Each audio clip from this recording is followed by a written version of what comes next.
salaamaaleykum la famille salaamaaleykum mbokku Jolof salaamaaleykum képp koo xamante ni yaa ngi teewee canal bi de famille 221 TV gars yi ak sa frère le Sénégambien Boys Mister Thiam ngeen saa su ne ci seen i chronique seen i actualité wala bokk seen i waxtaan gars yi balaa ñuy tàmbale ñu félicité coalition bi nga xamante ni moo lëmbee Sénégal jamono ni coalition bi nga xamante ni moo tere nelaw parti au pouvoir muy coalition Yewwi Askan Wi di remercier képp koo xamante ni leader nga te bokk ci coalition bi di remercier tamit waa population toute la population de Tivaouane tey ci meeting d'investiture bi nga xamante ni amal nañ ko en la personne de Sidi Ababacar Sy bi nga xamante ni moom la ñu samp foofu noonu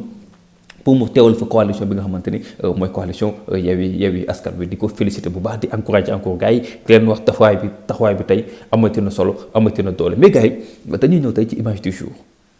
jour tey image bi tey moo lëmbee Sénégal ki ngeen di gis ni mooy Jibi Ngom xaw ma Jibi Ngom moom moo nekkoon mandataire wala boog ex mandataire bu coalition Yewwi Askan Wi wala boog bu Pastef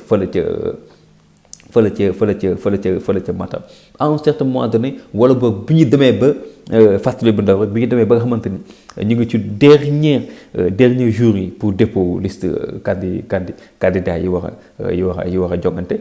moom ci la daw ci la fàq ak liste coalition bi di Yewwi Askan Wi dem rejoindre le camp présidentiel yóbbuwaale tout ce qui est dossier yóbbuwaale liste yépp ak moom ndeysaan mu nekk lu doy waar loo xamante ni coalition bi dund nañ ko fële ca Matam tey moom la ñu gis tey le président de la République wala boog Macky Sall recevoir ko palais Sénégal moo neex Sénégal dafa mel ni comme yu mel ni hypocrisie médiocrité jëf ci bonne trahison dafa mel ni daal pour nga nekk héros daal tey pour nga nekk héros tey il faut nga trahir wala il faut nga def violence wala pour nga nekk héros quoi ci kanamu ñi nga xamante ni ñooy le camp présidentiel wala boog ci kanamu ki nga xamante ni mooy le président Macky Sall ki nga xamante ni def na yëfu traître ba pare comme ni ma ko waxee woon ak le cas de Fatoumata Fouta Tampi mais kii il a trahir li nga xamante ni mooy Yewwi Askan Wi mu dem rejoindre le camp présidentiel comme si acte de trahison boo ko defee rek wala ñaawteef boo ko defee yow tu es devenu le héros devant Macky Sall mais faut pas qu'il se trompe qui trahir Massamba pour dem rejoindre Mademba bu ko Mademba recevoir yi xamal ni à tout moment mën a trahir Mademba pour dem ici pour delluwaat ci Mapaate wala ci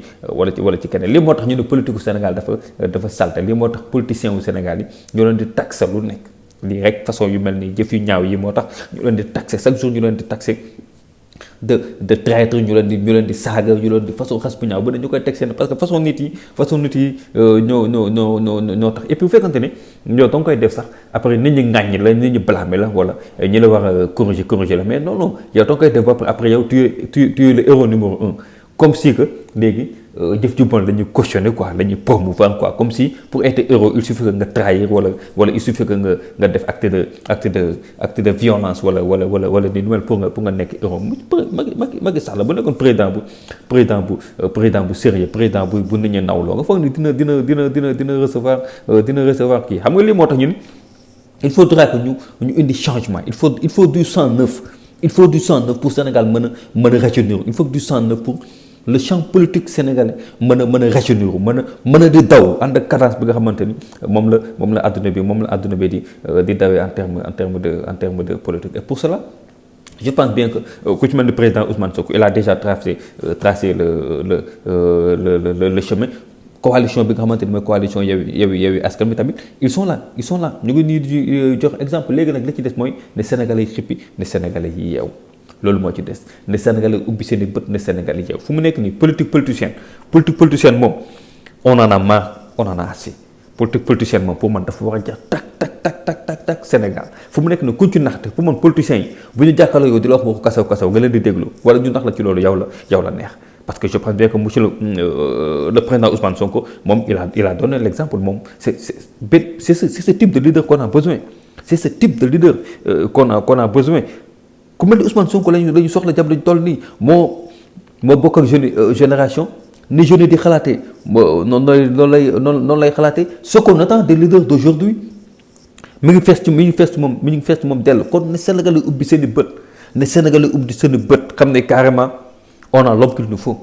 et dañoo soxla changement pour mën a percer dem ci kanam mais quant à genre politiciens yi genre traîtres yi nga xamante ni c'est le cas de Djibi Ngom je sais pas Djibi Ngom tant que ñoom ñu ngi sur le champ politique changement du mës a am te dañuy gën a dellu ginnaaw respecté gars yi encore une fois di char képp koo xamante ni tey teewe woon nga ci ndaje bi fële ca Tivaouane di encouragé bu baax Sidi Aboubacar si di ko naan ñu ngi ci ginnaawam ñu ngi koy soutenir tous nos encouragements